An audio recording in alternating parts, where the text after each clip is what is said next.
students without religious dogma, sword. We like that. Kind of violent, but whatever. We started this group, and it was really great because anyone like the Toronto or Guelph people can tell you it's exciting to know that you could meet other atheists on campus. You could bring speakers to talk to you about things that you kind of believe in when you don't really see that anywhere else on campus. So that's really exciting. And long story short, through that campus group, I got connected with the Secular Student Alliance. This other girl that I started a group with, she said she volunteered at a summer camp for the children of atheist parents called Camp Quest, which boggled my mind because who knew there was a camp for that niche. But through her, she said, you know what, there's also a national organization, kind of like Campus Crusade for Christ or Campus for Christ. You know, like an umbrella organization for atheist groups. It's called the Secular Student Alliance. We should affiliate SWORD with that group. And I said, okay. So we did. And I ended up going to a Secular Student Alliance conference, and I got really into this. And it was very exciting to meet all these other student leaders who started groups at their own schools. So I got involved with the SSA. Through the SSA, I met a lot of other atheists, and I worked with the Secular Coalition for America. And one thing remained constant. You meet all these atheists, people who don't believe in God, and almost all of them came from a Christian background. Very few of them were second-generation atheists. Very few came from other religious backgrounds. Most of them were Christian. And most of them grew up in a church, Catholic church or Christian church. And if you ask them, what was church like?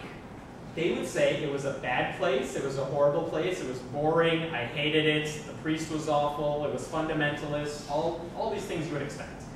And my question was, I wonder if that's true. You know, am I getting a very biased perspective here? Are churches really as bad as they're making them out to be? And I'm not going to get a very fair answer, I figured, from the atheists that I know. So I figured, okay, I want to experience church. I want to know what church is like, just for the sake of knowing it, because everyone else knows what church is like. I have no idea. I've never been inside a church. Not for a sermon, not for a service. So I figured, okay, you know what? I want to go to a church now. I want to go to a church. But what you can't do in church, you can't just go there and tap someone and say, you know, you really believe that? You can't do that. I wanted to go and ask questions. So I figured, okay, what can I do? Maybe I'll start a website, and I'll go to these churches, and then write about my experiences on the website, and then people can respond to questions I have. And that sounds all well and good, but you know, when I say I'm going to start a website, I don't know how to do that. And I don't know how to get people to come to that website. Like, how do people even know what I'm doing? So that plan kind of fell through. But I like that idea. I still wanted to go to church, and I still wanted to do something. And it turned out where I was living in Chicago at the time was next to this Catholic church, and it's called Old St. Pat's Church. And this is a very historic church in Chicago because about 150 years ago, there was a huge fire called the Great Chicago Fire. It burned down like so much of the city. This was one of the few buildings that did not burn down. So, you know, it's been here this whole time. It's very historic. And here's the church. I lived like right over here. So walking distance, I could see it out my window. So I figured, okay, you know what? I could go to that church, you know, certain afternoons or evenings or something, and I could go to their services. And again, I could kind of do this experiment that I want to do. But again, how do people find out about it? And then what came to mind is at the time there was a big hubbub about this auction going on eBay. Someone was selling the Virgin Mary on a grilled cheese sandwich. And that's kind of religious, right? And so I figured, okay, well that's just stupid. But if someone's getting attention for something kind of religious like that, I wonder if I could use eBay to kind of help me do something that's really religious. And you know, instead, not just the Virgin Mary on a church, there were people selling like toasts with Jesus on a piece of toast. Just to clarify, not a toast on a piece of Jesus, which I also saw. But what I ended up doing is I put up this auction on eBay. And really, it wasn't about the money. I basically said, I'll go to church. And here's an excerpt of what I posted. And you can read through this. But basically, I said, for every afternoon, you know, I'll go to church every day for at least an hour a day for every $10 you bid. So if you bid $10, I'll go to church for an hour or a day or whatever that comes out to be. And I'm not going to be an evil, mean atheist like screaming in the middle of the service. I'm going to go, I'll be respectful, I'll do whatever everyone else is doing, and I'll talk about it. I'll ask questions, I'm allowed to do that, I can talk to the pastor, like, I'll do all that. And for whoever wins this auction, I will give you like proof that I'm going.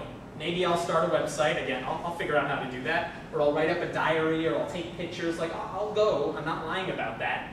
But that's the deal. I actually said initially, not $10, I said I'll go for $1 each visit, because again, it's not about the money. But then I figured, wait a minute, some brat who has a $5 a week allowance is gonna plan out my next week. I don't want that to happen, so I'll say $10. At least then we'll weed out the crazy people and actually just get some people who are serious about this. So that's what I said. I also made an addition to this auction later on, because again, I didn't want people thinking I'm scamming them or I'm trying to get money out of this. I said whatever money I make is going to go to the Secular Student Alliance, because I work with them. I also put up here that I really am an atheist. I started an atheist group, I work with atheist organizations. I'm not lying about that. I'm not like a Christian who's doing some publicity thing saying, I'm going to go to church and then convert. Like, no, I'm really an atheist. So here's the problem with this. This is the same problem I had with that idea that why don't I start a website and do this? How do people find out about this eBay auction? You know, because no one knows that I'm doing this. So I ended up doing 3 things that kind of helped spread the publicity about this. Here's the first thing I did. I swear this picture has some sense. One of the nice things about eBay is if you put any auction on there, people always are allowed to send you questions. You know, if I'm selling an iPod, what do you think is a question everyone wants to know? What is it? How big? How big is the iPod? Yeah, but why are you selling it? You know, what's wrong with it? Something like that. And the nice thing about eBay is when they send you those questions, instead of just replying to the person who sent you the question, I can make my response public. That way, anyone who checks out my eBay site, the eBay auction, can also see the question that someone asked and my response to it. That way they don't ask the same question over and over. So what happened is, I got this question, like within a day of posting this. I don't know how the guy found the auction. But he said, hey, if I win this auction, will you worship the Taco Bell god? And I'm like, well, so much for being taken seriously. So I responded, well, Taco Bell god makes as much sense to me as any other god. So not only will I go to Taco Bell, I will worship the Gordita god and baptize it with fire sauce. And I made it public, and so everyone that came could see it. And the amazing thing is, I don't know, again, how these people found the site, but more people started coming to the page with this auction, and I started getting more questions that were a little more serious. And you realize that some of the people coming to the site have never talked to an atheist before. And they would ask questions like, how do you live your life if you don't believe in God? Where do you go when you die?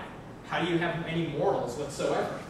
And the nice thing is, I wasn't a jerk about it, but I could kind of respond to those in a sentence or two, you know, like, well, I'm good because it's the right thing to do. Like, these are not philosophical answers I'm giving. But, you know, how do I get by? Well, the same reason you get by without believing in Allah, you know, you just do.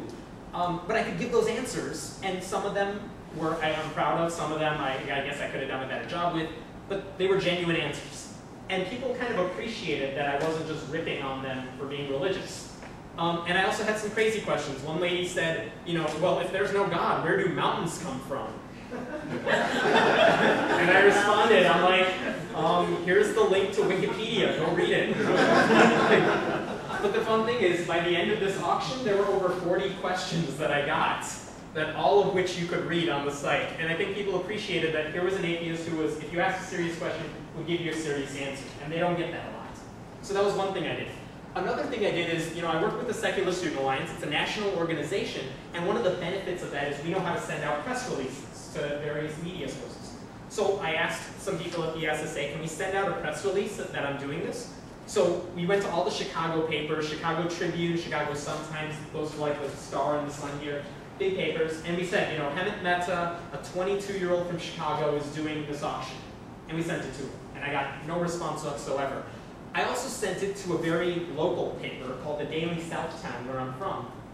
And we said the same press release, but I added one sentence in there. And it said, Hemant Mehta, a 22-year-old from Chicago, and a graduate of Carl Sandburg High School, which is in the paper's community, is doing this auction on eBay.